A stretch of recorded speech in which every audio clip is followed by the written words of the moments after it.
Today you are going to be practicing creating values in the direction of the arrow.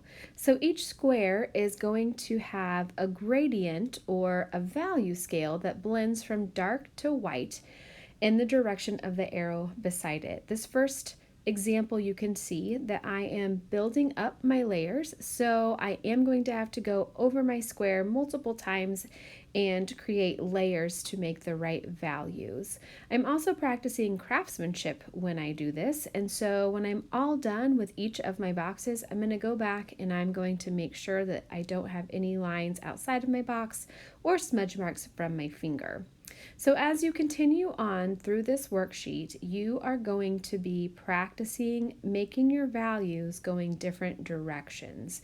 This is really good practice because this will help you when you are shading objects and the light is coming from different directions. So if the light were coming in from the right or the left or the top or the bottom, you would know how to shade it. So go through all of the squares, shade them in, and don't forget about the circles on this side.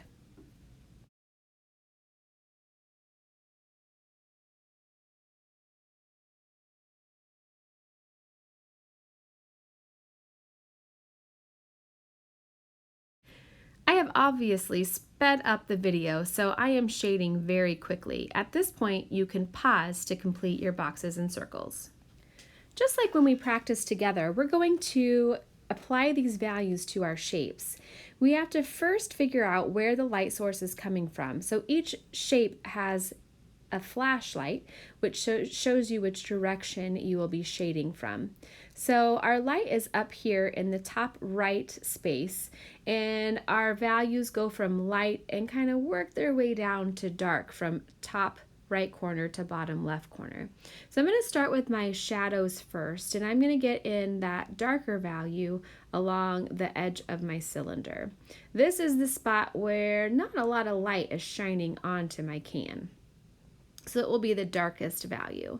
As I move up towards the light, I'm practicing that gradient, or that value scale is shifting from dark to medium gray, and I have my midtones more in the middle of my can. And then as I continue working across my can up towards that flashlight, my values are going to get much lighter and eventually turn into white. I also am layering again. So I know that my values, my shades, my shadows are not dark enough yet. So I'm going to go over them again and really push those darker values to make them even darker. Don't forget that the lines that we are making, we want to blend out and smooth. So with your finger, you can just gently blend over those and smudge them out until you have a nice smooth gradient or value scale using your grays.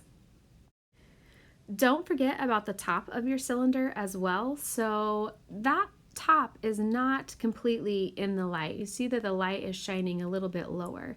So we do still have some value up there at the top, and it starts a little bit darker on the left side and gradually gets lighter, but not all the way to white, because again, we don't have light directly shining on it. There's some light around it, but not directly shining onto the top of the can.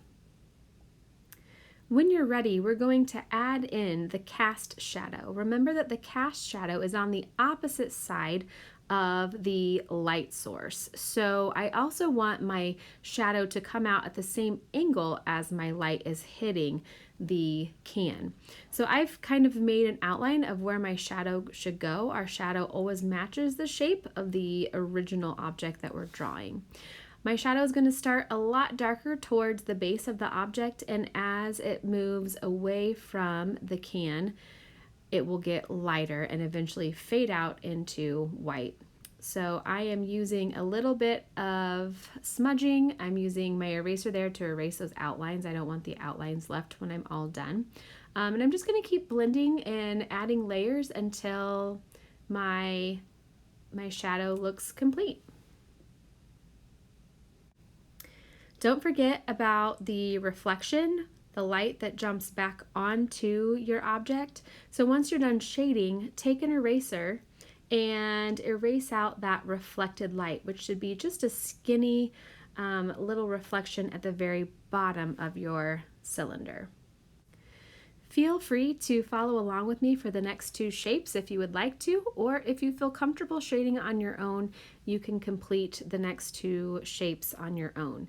I'm going to start with my very dark shadow, my darkest shadow at the very bottom of my cone, and create that cast shadow. Remember, cast shadows are the shadows that are casted onto the table or object that our cone is sitting on, and it goes in the opposite direction or the opposite side of our object and fades out into white. So I'm going to start by coloring it or shading it in a little darker, and then I'm going to smudge it out until it just kind of eventually fades away.